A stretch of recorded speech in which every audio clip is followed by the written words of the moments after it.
sus orígenes.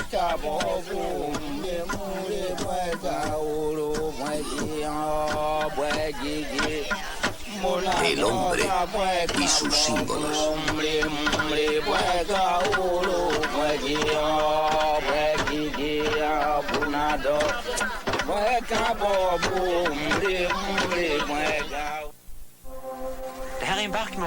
Esta es una pintura sobre corteza procedente de Arnhem-Land, en el norte de Australia. Uno de los pocos sitios del mundo donde aún es posible estudiar tradiciones vivas de arte prehistórico, quizá las más viejas del mundo. El hombre ha pintado desde hace 40.000 años, sobre hueso, madera, piel, arcilla o piedra. Él ha dibujado o modelado símbolos de ideas que han sido centrales en su vida, grabados, pinturas o esculturas. En este programa vamos a seguir el universo simbólico de nuestros antepasados, cargado de un poder sobrenatural en un mundo donde todo es mágico y todo vive.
Alguien llegó.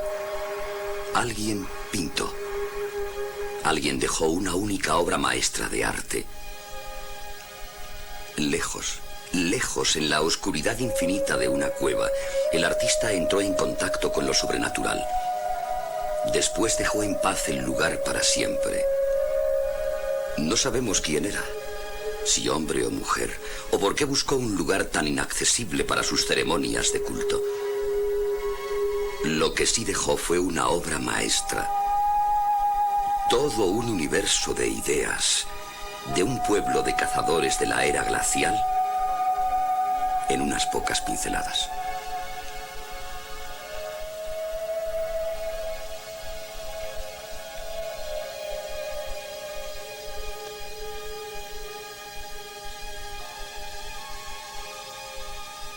Las pinturas del hombre prehistórico, como estas de las cuevas del sur de Francia, no están dirigidas a otros seres humanos.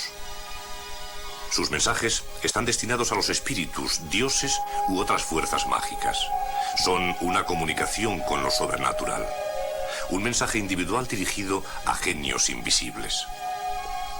El hecho de que las esculturas y pinturas rupestres prehistóricas sean símbolos de las ideas de un pueblo en diferentes épocas, las convierte para el arqueólogo en documentos de incalculable valor sobre sus representaciones religiosas y sus condiciones económicas y sociales.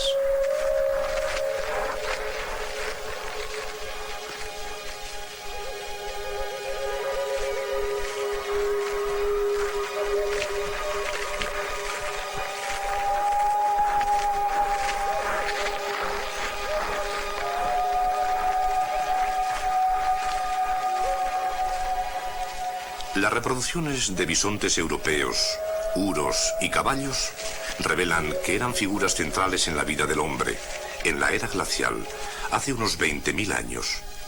Eran caza mayor que él y su familia debían lograr para comer. Pero los animales representan relaciones sociales mucho más complejas que la simple caza mágica. Grupos de clanes, cultos de fertilidad o sistemas totémicos. La escultura tanto como las pinturas rupestres, fueron un medio natural del cazador de la Edad de Piedra. Miles de años más tarde, el arte rupestre llegó a su apogeo en las vividas esculturas rupestres escandinavas, aquí en la Escandinavia central. En este lugar encontramos figuras humanas con armas o disfrazadas de chamanes o con máscaras de pájaros, pero sobre todo encontramos el barco, quizá el símbolo de contactos abiertos con el mundo durante la Edad de Bronce. Pero, ¿cómo se desarrolló durante este largo periodo la tradición de la escultura rupestre? Scania, en el sur de Suecia, es el primer lugar poblado después de la última glaciación. Y aquí dejó su mensaje el hombre de la Edad de Piedra.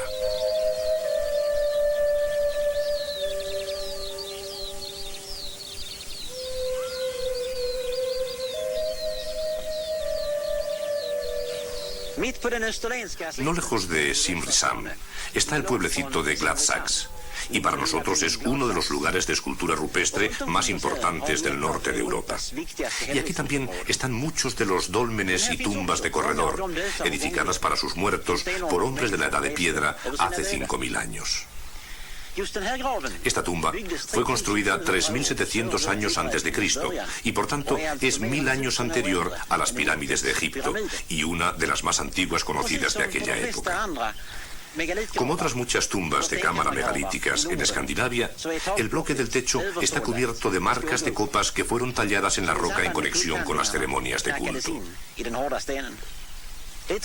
Es probable que estos simples símbolos sean las esculturas rupestres más antiguas en el sur de Escandinavia y que fueran construidas para servir en ceremonias de enterramiento y sacrificios. La tradición de la escultura rupestre no comienza a acelerarse hasta comienzos de la Edad del Metal, en el siglo 30 a.C., y puede estudiarse en Österten, en Scania, mejor que cualquier otro lugar del norte de Europa.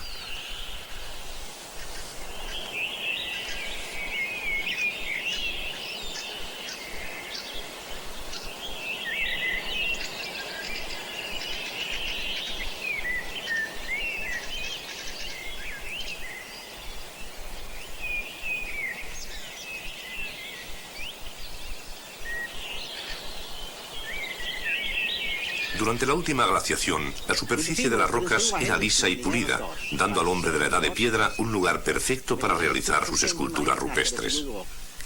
Estamos ahora en Havrestad, al sur de Gladsaxe. Con sus 1500 figuras talladas, es el mayor conjunto rupestre del país. Junto con otros lugares de la costa, estos sitios ceremoniales reflejan fases muy importantes en la introducción de la escultura rupestre en el sur de Escandinavia. Muchas de estas figuras talladas, sobre todo las elegantes reproducciones de barcos, fueron creadas durante la Edad de Bronce. Son también símbolos geométricos, probablemente de la misma época temprana que las tumbas de cámara megalíticas de la zona. Los grabados de armas del Neolítico tardío son claros. Reflejan las primeras importaciones de objetos de metal a Escandinavia. Puñales traídos del continente y hojas de hacha de bronce de Inglaterra y de Irlanda.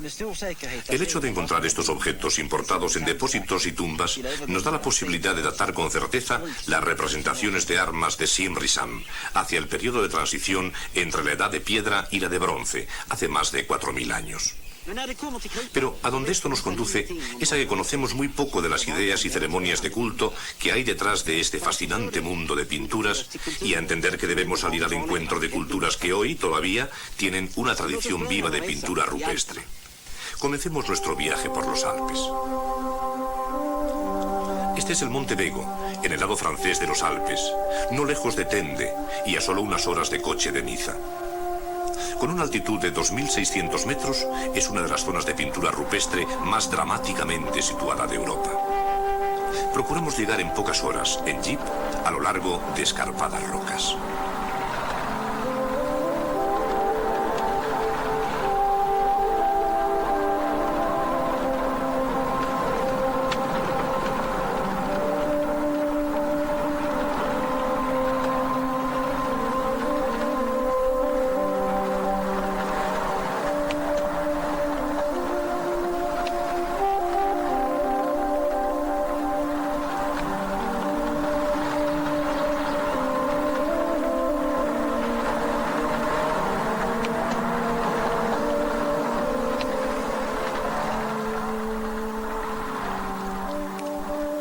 En Valle delle Maraville y Val Fontanalba encontramos lugares ceremoniales de la temprana edad del metal.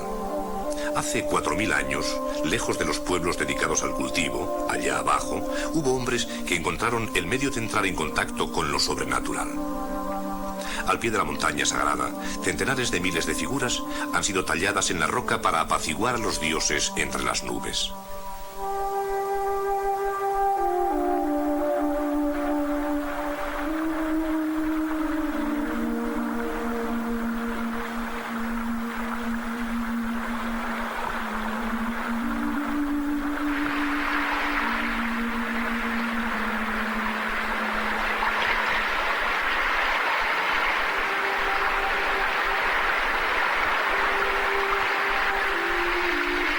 También en muchos otros valles de los Alpes encontramos importantes lugares de pintura rupestre. Uno de los más famosos es el de Val de Camonica, no lejos de Brescia, en Italia. Lo que es común a todos ellos es la elección especial y limitada de motivos. Dominan las representaciones de armas exactamente igual que en los lugares contemporáneos de Simris, en Escania. Puñales, alabardas, hachas y espadas cortas revelan un culto de las armas y un simbolismo de poder del hombre.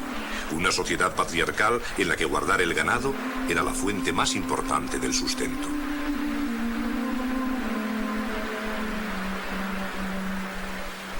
Pero también hay aquí figuras humanas, representaciones de pies y símbolos geométricos cuya significación no comprendemos por entero. Pero sobre todo, hay unos motivos muy especiales que demuestran la importancia de guardar el rebaño, cuernos estilizados llamados bucrania. Detrás de las ceremonias de culto, imaginamos un pueblo nómada y un mundo de visiones en el que se ponen en contacto con el mundo espiritual para buscar protección. Y los espíritus viven en las montañas, el lugar de reunión de los dioses, como el Olimpo para los griegos o el Popocatépetl para los pueblos del antiguo México.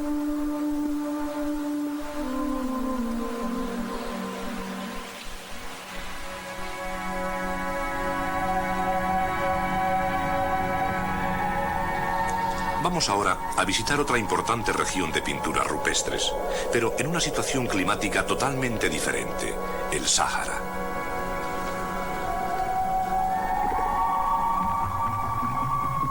El sol derrama sus deslumbrantes rayos desde un cielo sin nubes sobre un océano de arena y formaciones montañosas. Las sombras son cortas y tan negras como la noche. Ni un asomo de verde por ninguna parte. Ni un segundo el soplo del viento lleva el frescor al desolado paisaje. Es difícil, es muy difícil imaginar que algo haya podido vivir aquí, y menos seres humanos.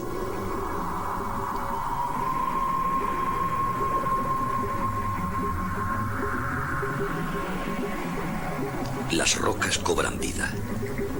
Si usted se desliza por debajo de ellas hacia las sombras y acostumbra sus ojos a la oscuridad, en pocos minutos encontrará un asombroso y fascinante universo. Miles de nítidas representaciones de seres humanos y animales indican que el lugar fue durante largos períodos de tiempo un rico entorno lleno de vida. En el corazón del Sáhara encontramos rastros de seres humanos que vivieron aquí.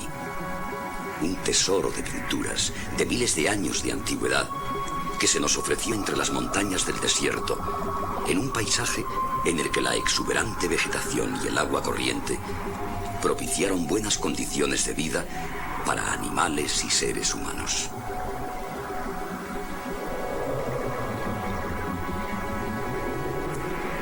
El clímax de las pinturas rupestres en el Sáhara fue hace 6000 años, y abundantes escenas de vivos colores cubren las rocas.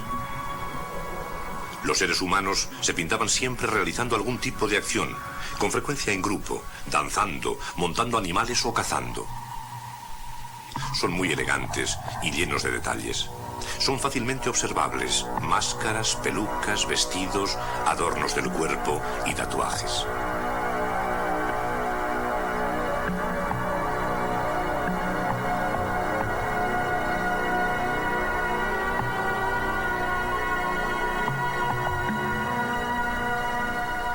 Las pinturas dan también información detallada de animales desaparecidos hace mucho tiempo del Sáhara. Antílopes, elefantes, hipopótamos, avestruces y jirafas.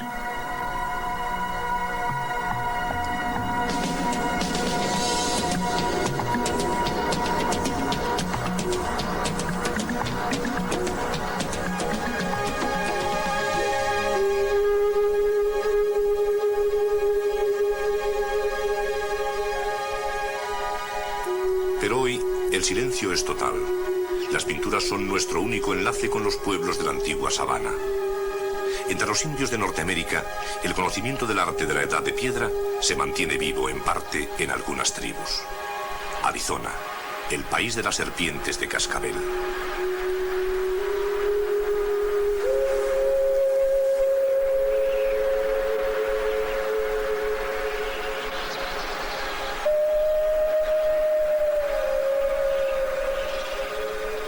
Bajo el velo de oscuridad de la noche, el viejo guerrero Sozón inicia su camino hacia el este, hacia la montaña, hacia el lugar sagrado donde se talla la roca.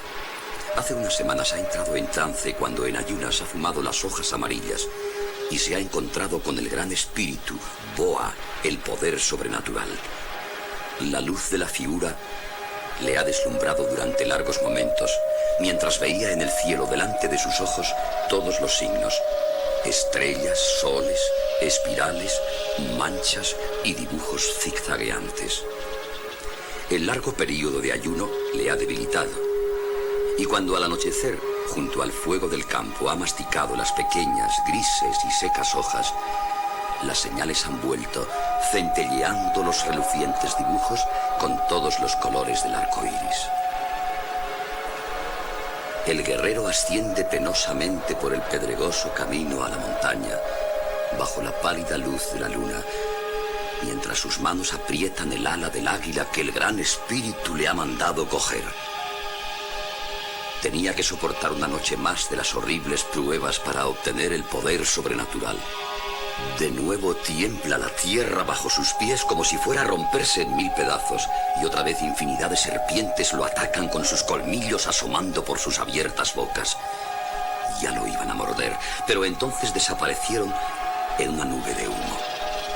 El bravo guerrero no mueve un músculo, sentado sobre la piel del búfalo. La última noche, el gran espíritu se aparece de nuevo al indio Sozón. Vestido con una hermosa manta de búfalo y otras pieles, de repente se levanta y con voz estruendosa que resuena en los abruptos valles rocosos, grita que él, el guerrero, ha pasado la prueba. Desde ahora, él posee el poder de curar a su pueblo.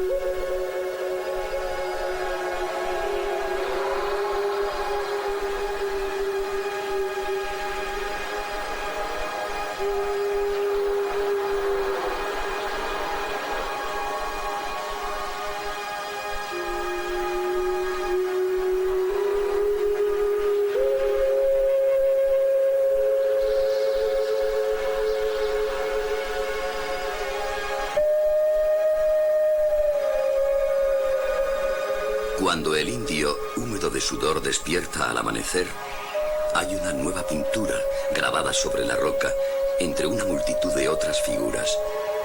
Una figura circular con rayos en todas direcciones. La prueba de que el gran espíritu ha estado allí.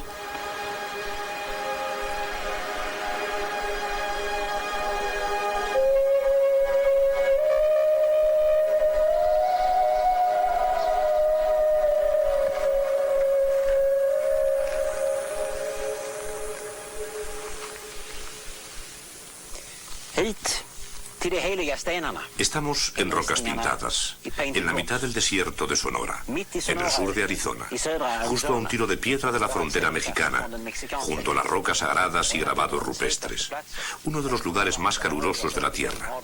Ahora tenemos una temperatura de 45 grados a la sombra. Aquí, los indios lograron entrar en contacto con el Gran Espíritu mediante prácticas de ritos mágicos. Gracias a la historia del viejo guerrero Shoshone, escrita por el profesor Eik Hultkrantz, tenemos una visión inapreciable sobre la esencia del arte rupestre indio. Muchos de los grabados fueron hechos como representaciones de visiones inspiradas ayunando y fumando tabaco o comiendo plantas narcóticas, tales como setas venenosas. Entre numerosas tribus indias, crear obras de arte forma parte de ritos de iniciación y de otras ceremonias, en muchos casos en conexión con cultos asociados a la pubertad, sexo y reproducción. Figuras inmóviles o en movimiento pertenecen a esta categoría. Muchas cosas del arte rupestre están en relación con concepciones chamanísticas. El chamán entra en contacto con los espíritus y tiene poderes médicos. Sentirse volar en éxtasis. Esto convierte al pájaro en símbolo del chamanismo y puede observarse en las pinturas rupestres.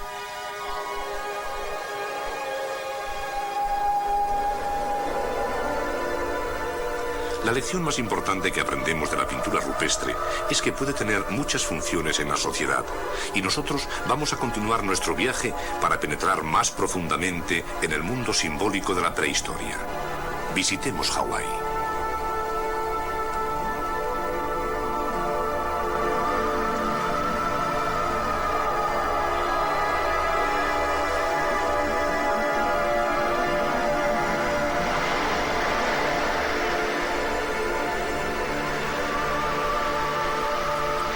Esta es la costa Napali, en Kauai, una de las islas menores de Hawái y uno de los lugares más hermosos del mundo.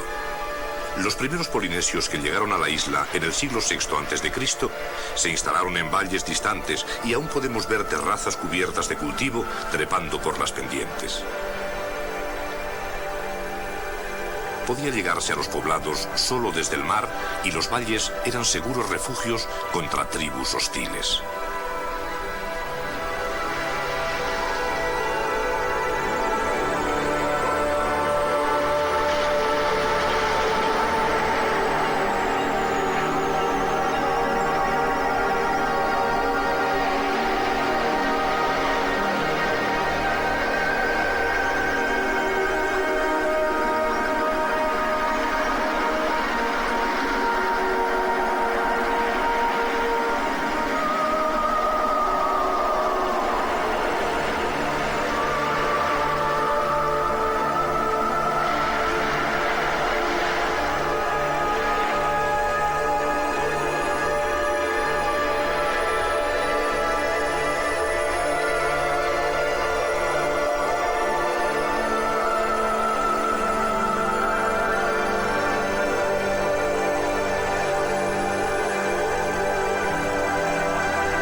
Los polinesios creían que los dioses habitaban en lo alto de las nubes, arriba en las montañas, y la humeante cavidad del cráter del volcán Wailele era mirada como el lugar de nacimiento de los dioses. El valle es el más húmedo del mundo y llueve 364 días al año, más de 16.000 litros por metro cuadrado.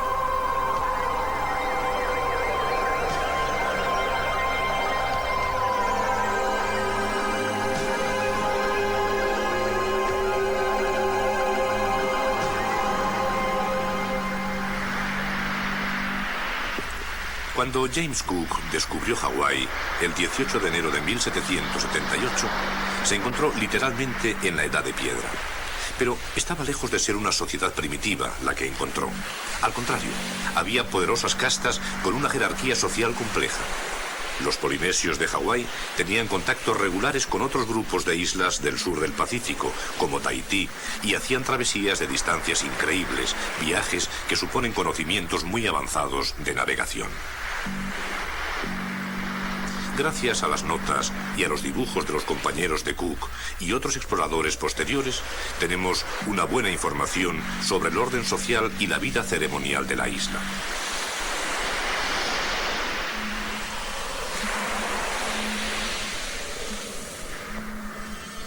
Cook encontró las más fuertes estructuras de poder, Kona y Kohala, en la principal isla de Hawái. Lugares monumentales para ceremonias llamados heiaus todavía funcionaban en la isla. Todos tenían la misma función: servir al culto de los espíritus de los muertos y de los dioses. Muchos de ellos servían también de cementerio de los jefes o de ciertas personas importantes. Un famoso heiau es Pounoa o Haunau, al sur del lugar donde James Cook fue asesinado por los nativos en 1779. Aquí se ofrecían alimentos y eran sacrificados animales y a veces seres humanos.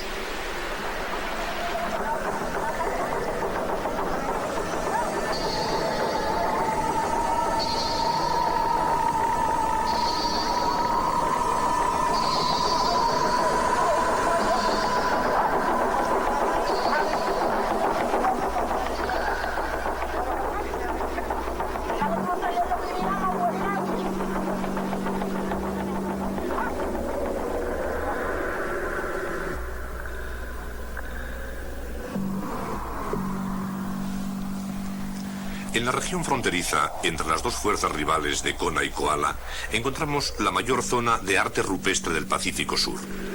El camino se hace a pie por un pasillo natural que se abre a través del paisaje accidentado de Waikoloa, y en el límite hay gente esperando para permitir la entrada y al mismo tiempo intercambiar regalos y realizar ceremonias rituales.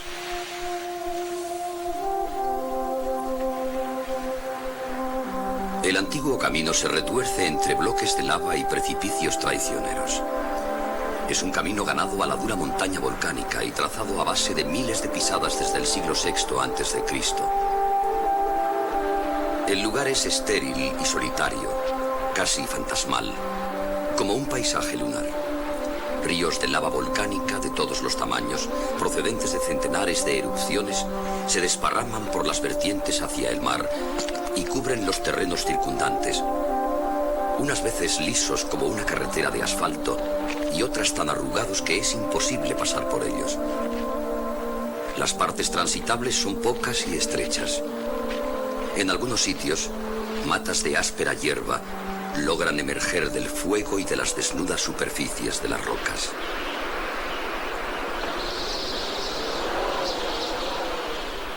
Aquí hallamos miles de figuras labradas, círculos, representaciones humanas, animales y otros signos mágicos. Uno de los mejores expertos en arqueología del sur del Pacífico es el profesor Yoshihiko Shinoto, del Museo Bishop de Honolulu.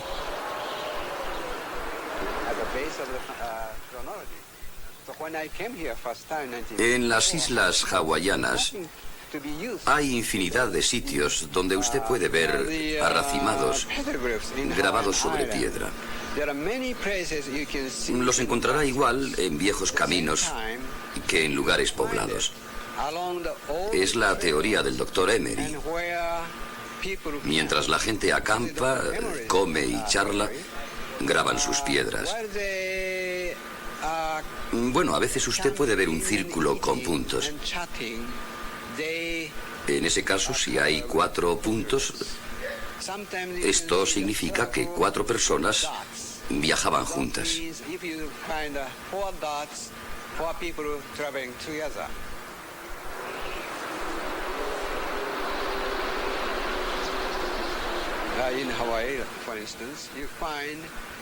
En Hawái usted encuentra, por ejemplo, gallinas, perros, canoas y barcos.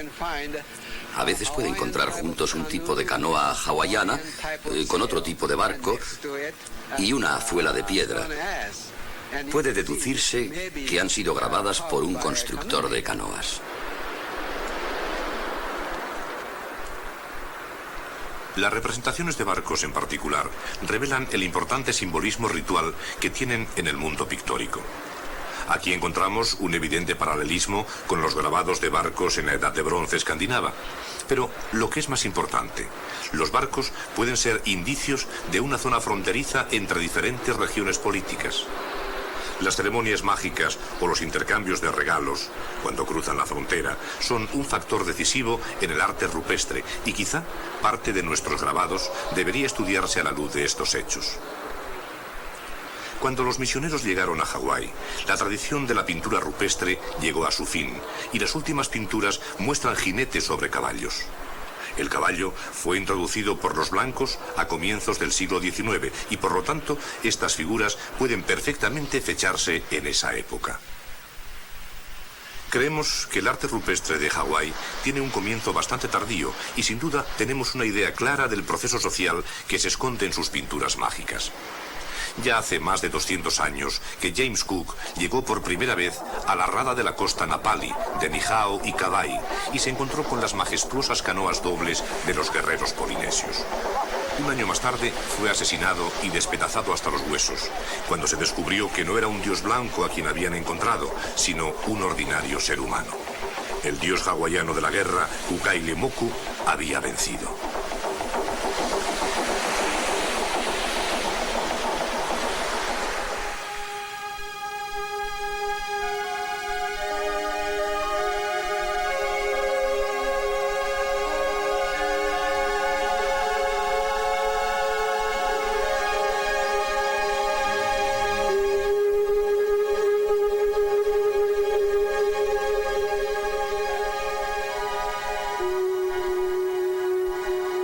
Los precipicios de Aremlan. Aquí hallamos las sagradas pinturas de los aborígenes. A 300 kilómetros al este de Darwin está el borde de la vasta meseta de arenisca que se formó hace 1.600 millones de años.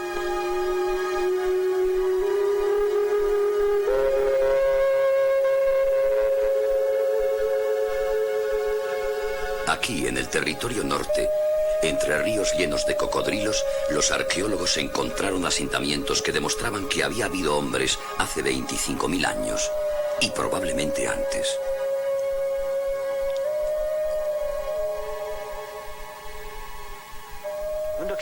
Debajo de rocas salientes como estas, los aborígenes de Aremlan buscaron refugio y estancia durante las noches en sus correrías de temporada tras la comida. Permanecían aquí unas pocas semanas y después se trasladaban a una estación de caza próxima. Quizá volvían de nuevo a esta semicueva y aquí, como en otros muchos sitios, pintaban escenas de su mundo de ideas en forma de pintura rupestre que puede ser admirada como el tesoro más preciado del arte de la Edad de Piedra.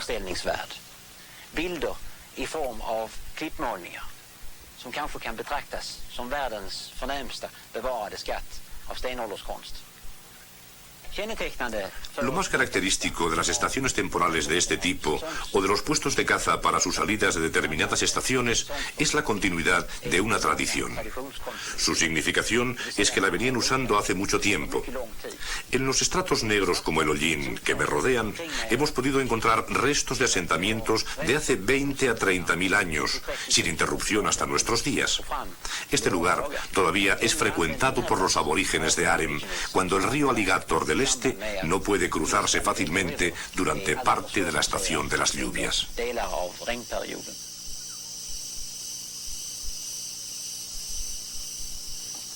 Antes de la llegada de los europeos a Australia, los aborígenes han procurado preservar sus formas originales sociales, sin cambiar nada desde que los primeros seres humanos llegaron a este vasto continente, hace quizá 40.000 años. La adaptación ecológica fue tan perfecta que nunca se produjeron cambios en estos cazadores y recolectores nómadas. Y por ello pertenecen a los pocos grupos de pueblos en el mundo que pueden enseñarnos algo sobre las formas de vida en la Edad de Piedra, puesto que están al mismo nivel original. En los pantanos de Aremlan, los recursos naturales son todavía suntuosamente ricos. Con sus enormes y sanguinarios cocodrilos de agua salada, aquí la gente emplea la mayor parte del año en recoger plantas para comer, pescando y matando pájaros. En otros tiempos vagaban en pequeños grupos de familias, moviéndose de acuerdo con la estación.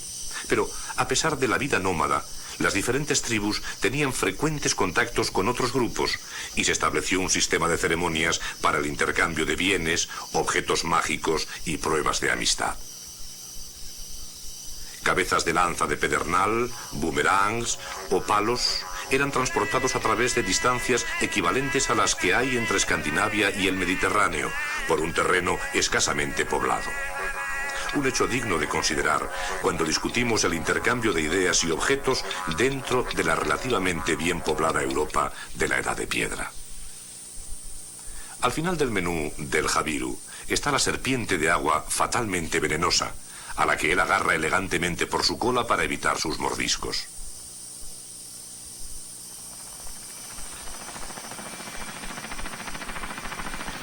Es también un manjar exquisito para los aborígenes, y las mujeres cogen las serpientes caminando por el agua poco profunda, buscándolas con sus pies desnudos en el limo. Esta es la razón de agarrarlas por detrás de la cabeza, ya que en el agua son totalmente impotentes y no pueden morder.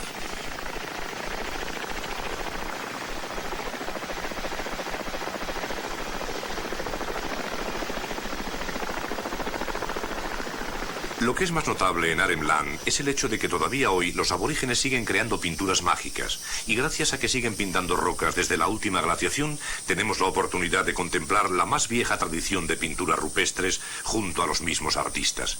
El doctor Colin Jack Hinton es director de museo. Este es solo un microcosmos de un macrocosmos, porque la totalidad del territorio norte, sobre todo el borde superior, el área de Arnhem Land, terreno escarpado, es un museo en el sentido europeo de la palabra, pero en el sentido de los aborígenes, esto no tiene nada de museo. Es el área de una tradición cultural y viva y floreciente, de una vida religiosa, de una organización social y de unas actividades humanas. Caza, pesca, vida desde la estación húmeda hasta la estación seca, con sus infinitas variaciones. El arte rupestre no es practicado por los aborígenes hoy, sino en el grado en que tienen con él una asociación, una identidad, un entendimiento. No crean una gran cantidad de obras. La razón para hacerlas les parece que ha terminado, aunque hay cierto número de grabados rupestres retocados y conservados. Estamos en este lugar afortunado desde el que vamos a salir para penetrar muy cerca de Darwin, tierra arriscada, una de las partes más bellas y espectaculares del mundo, para conectar en unión de nuestros amigos con artistas que viven y trabajan aquí. Uno de ellos, con el que tenemos una muy estrecha relación, es Nipper Kapirigi. George Chalovka, un miembro de mi equipo, lo ha conocido hace muchos años. Nipper, aunque no pinte sobre cortezas, es un guardián y una persona respetada en una de las áreas más importantes, la de Deep Adder Creek, con la que tiene especial vinculación por haber nacido allí.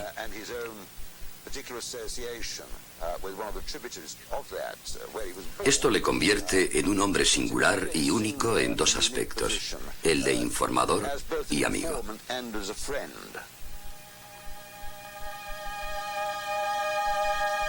Junto con Nipper Kapirigi y George Chalovka, nos internamos en Deep Adder Creek. Dejamos a Nipper que nos explique el significado de las pinturas de su familia, pero antes de permitirnos la entrada, Nipper nos presenta a los espíritus y les advierte que vamos a penetrar en el valle y que nuestras intenciones son amistosas.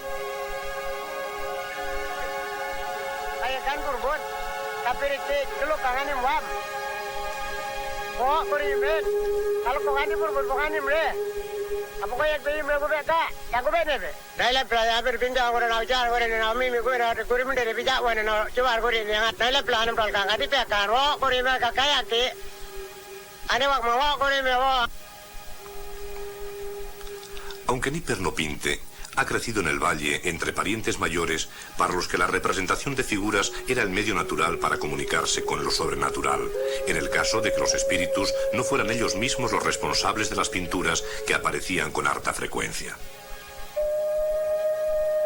Nipper puede también demostrar cómo se hacen lanzas con puntas de pedernal y cómo una vez cazó canguros con armas semejantes. Pero para tener éxito en la caza, algunos miembros de la tribu han debido pintar los codiciados animales.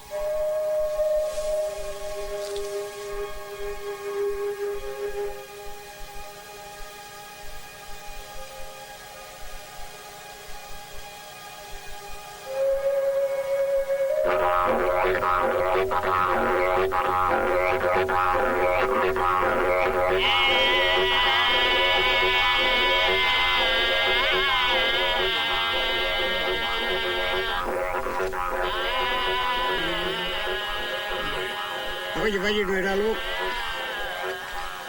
baru tidak pukul ya guam, pia guam, bayangin malah bakul malah kami bibokang bingal yang mamadu lubam, daluk bening, baru mana yang, oh, baru mana yang mana kaya lobi, boge, mana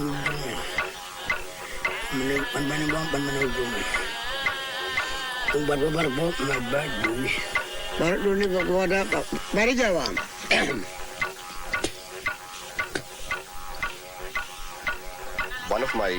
Uno de mis más importantes informadores es Nipper Kapirici, cuyo país de origen es Diefhader Creek. Esta región tiene aproximadamente 250 lugares de arte rupestre. En ella puede estudiarse la secuencia cronológica de estilos, desde la última glaciación hasta los tiempos más recientes.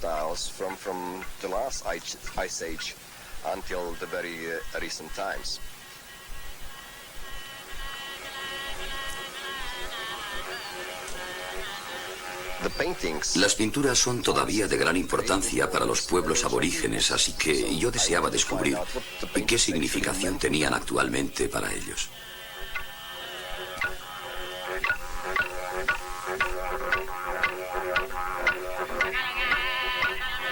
Nuestro antepasado se llamaba Marway y era considerado como el maestro de pintores. Él también pintaba y conservó el arte rupestre del oeste de Arnhem Land. Viajó por todo el país recogiendo en esta pequeña bolsa que llevaba colgada al cuello los sagrados colores ocres. Durante su recorrido descansaba debajo de las rocas de las que arrancaba piedras que machacaba para convertirlas en polvo. Luego las disolvía en agua. Muchas de las pinturas existentes hoy en Arnhem Land fueron hechas por Marway, pero otras muchas fueron creadas por los dioses mismos, Milnes.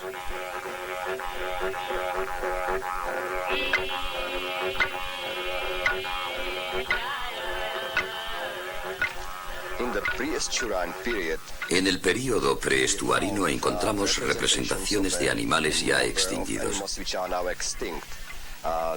Uno de los más comunes es el tilacine o tigre de Tasmania, que se extinguió en Australia hace 5.000 años.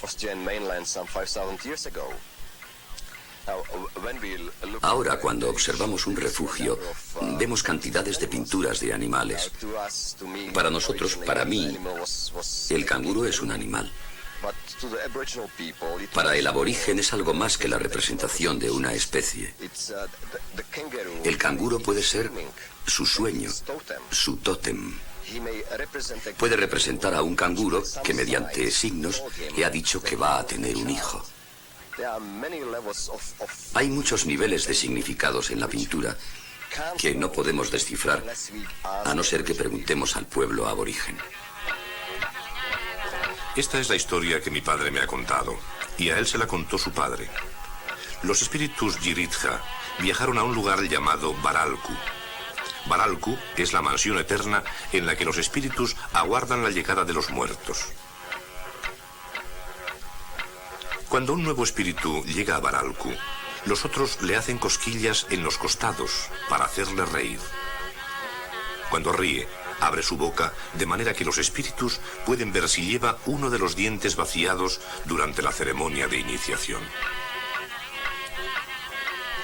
Si es así, le muestran el camino hacia la primavera con agua fresca y le dan una cálida acogida.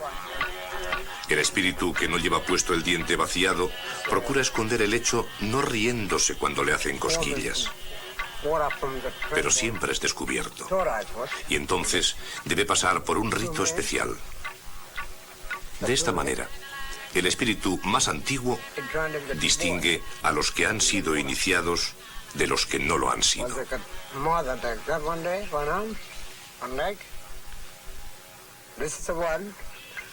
Estando al lado de Nipper, pensamos que, después de todo, tenemos mucho que aprender del rico mundo simbólico de los grabados prehistóricos.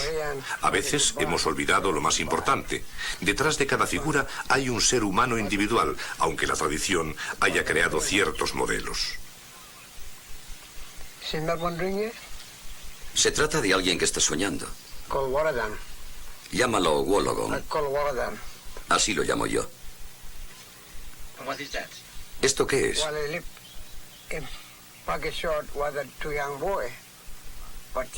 Dos chicos con su madre.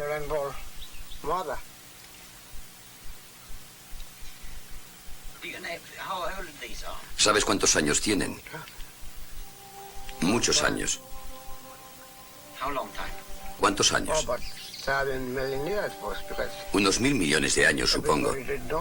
Todos lo sabían. La gente nacía bien. Nosotros no podemos hacer nada. Todos nacieron. Tú puedes decirlo.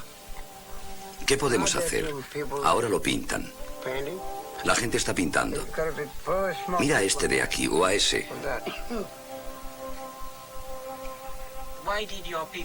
¿Por qué pinta tu pueblo? Algunos lo hacen, no todos.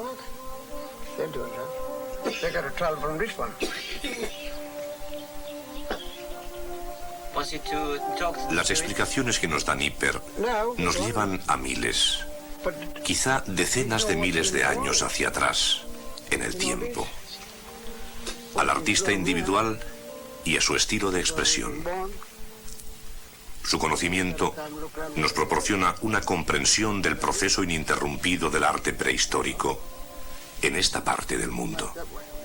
Esta visión puede ayudarnos a la interpretación del arte rupestre en otras zonas geográficas.